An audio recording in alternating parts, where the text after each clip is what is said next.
is foreclosed on, HUD takes over ownership, it's in the system here. Okay.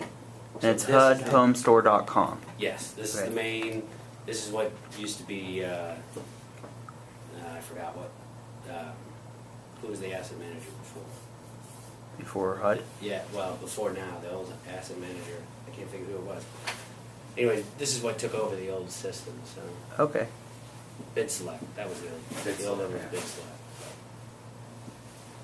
Yeah, that's good to know. I don't have my login credentials on this computer. But To log into our network. Oh, no, no, we're on the network. This isn't my computer, and I have all my passwords saved on mine. But I was going to show you what it looks like on the bidder function page. Are any of you guys writing HUD contracts right now, or in the middle of anything? We have several people who've written HUD contracts. Okay. They're not in this room right now because I don't know what they're. I'm really surprised that several people who are always asking me questions aren't here today.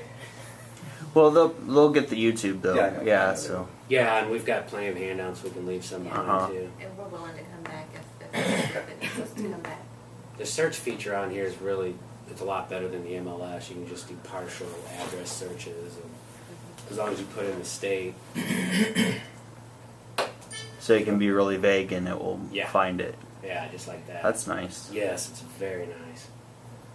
So if your house pops up here that your buyers are interested, it means it's available. The next thing you want to do is pull it up.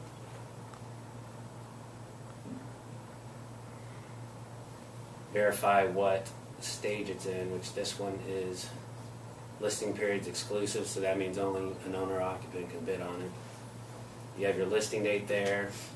This period deadline here is telling you when the exclusive period ends. So on June 9th, investors can start bidding on this one.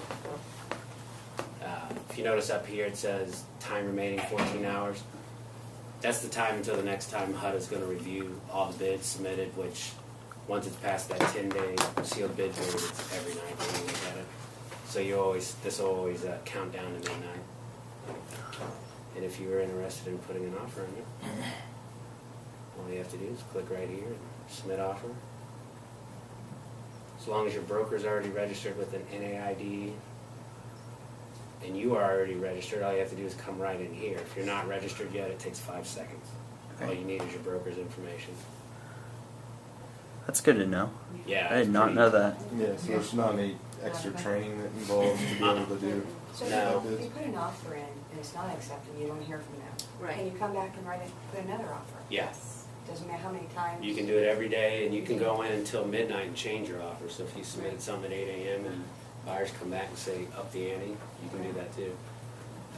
When you come back to the website, there's a place to log in here. And we are always the bidder as agents. Like I said, I don't have my stuff on here, but click on, this is where you register as an agent as long as your broker's already registered.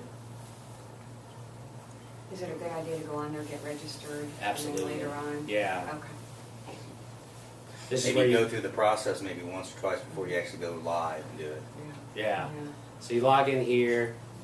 The screen looks the same, but you can go back and search all your previous bids, any of your offers accepted. They're all right there. So, like Christina said earlier, you will not get any notification if you are not the winning bidder. But you can go back in here and you'll see it'll say canceled. Rejected, that's good. So, and then this is also where you would log in. Once you do get the email that says you have an accepted bid, you click on the property. Pops up the sales contract, which is already pre-populated, just the same thing that you had when you filled out the offer. And then with once you get that information, and this is all in the email, your acceptance email, it tells you everything you need to do. But you jump over to HUD PIMCO under their forms, and we're always in the 1D, 2D area. This is where you go to get all the addendums.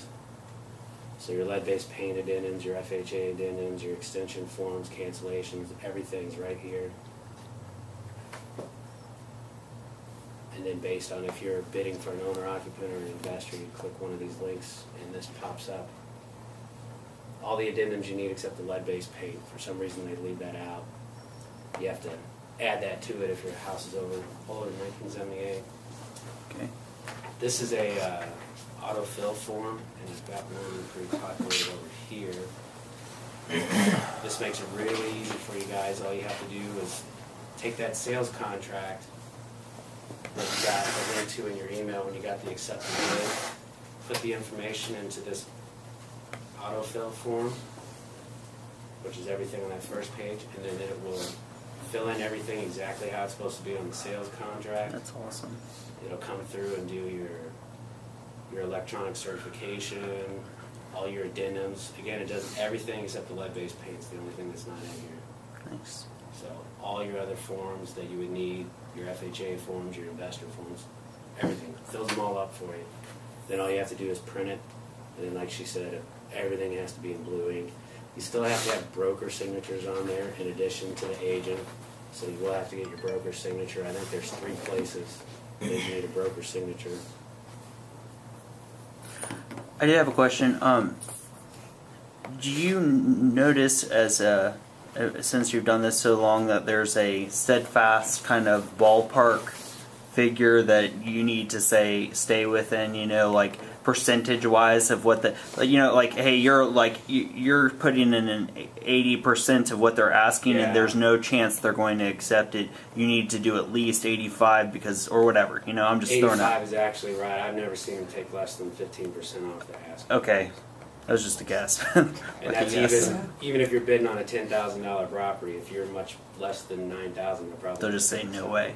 Yeah, because I mean, the last thing you want is it just came up, and then you put it in 11:59, or they review it at 11:59, and then they have to wait a whole another day, and then somebody else bid higher than you, and they got the offer. That's exactly what'll happen.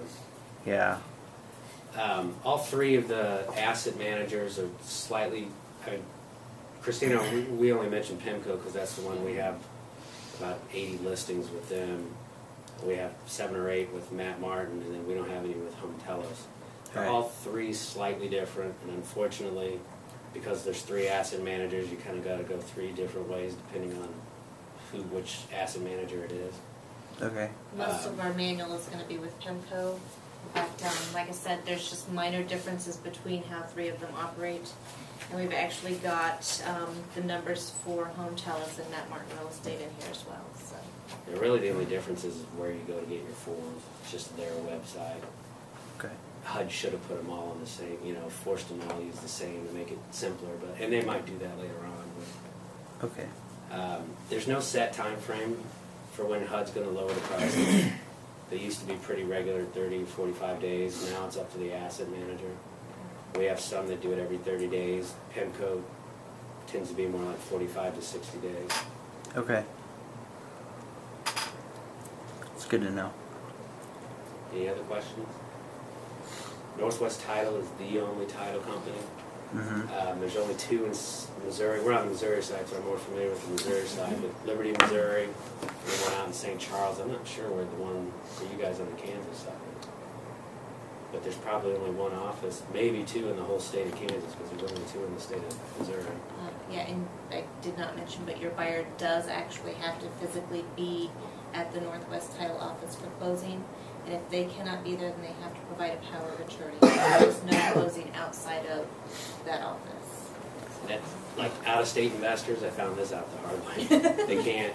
They either have to fly in and be in the state and be with a registered Northwest Title agent, or they have to give you power of attorney. So, Okay.